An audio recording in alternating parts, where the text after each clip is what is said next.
नमस्कार. #स्नेहल या यूट्यूब चॅनलवर तुमचं स्वागत आहे. तर तुम्हाला मी आज चिकन रेसिपी घेऊन आली आहे. सुकं चिकन कसं बनवायचं हे मी माझ्या व्हिडिओमार्फत तुम्हाला दाखवणार आहे. तुम्हाला नक्कीच आवडेल. माझ्या घरी ही फेवरेट रेसिपी आहे. तर ही रेसिपी कशी बनवायची हे मी तुम्हाला आज दाखवते.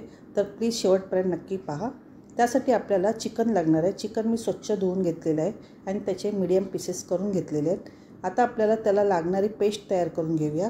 त्यासाठी मी 15-20 लसणाच्या पाकळ्या, 2 इंच आलं आणि कोथिंबीर, पुदिना आणि 2 हिरव्या मिरच्या बारीक करून घेणार आहे. आणि आधी आपण फोडणी घालून घेऊया. त्यासाठी मी बारीक चिरलेला एक मोठा कांदा घेतला आहे, तो फोडणीला घातला आहे आणि तो चांगला परतून घेऊया.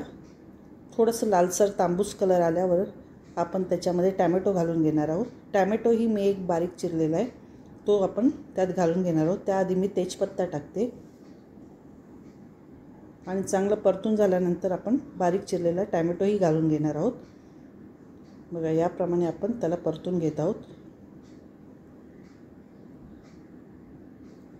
टॅमॅटो घातल्यानंतर त्यालाही आपण व्यवस्थित मऊसर होईपर्यंत परतून घ्यायचं आहे.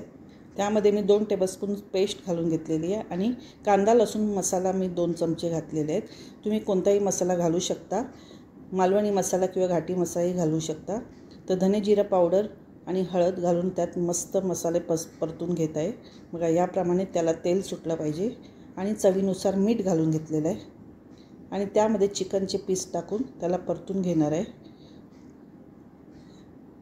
व्यवस्थित 10 मिनटं वाफवून घेतल्यानंतर आपण त्याला परत हलवून घेऊया.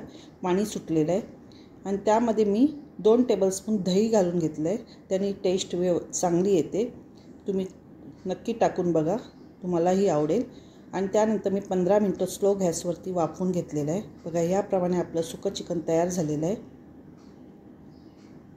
जर तुम्हाला माझी ही रेसिपी आवडली असेल तर प्लीज मला लाईक, शेअर, सबस्क्राईब करा. नमस्कार.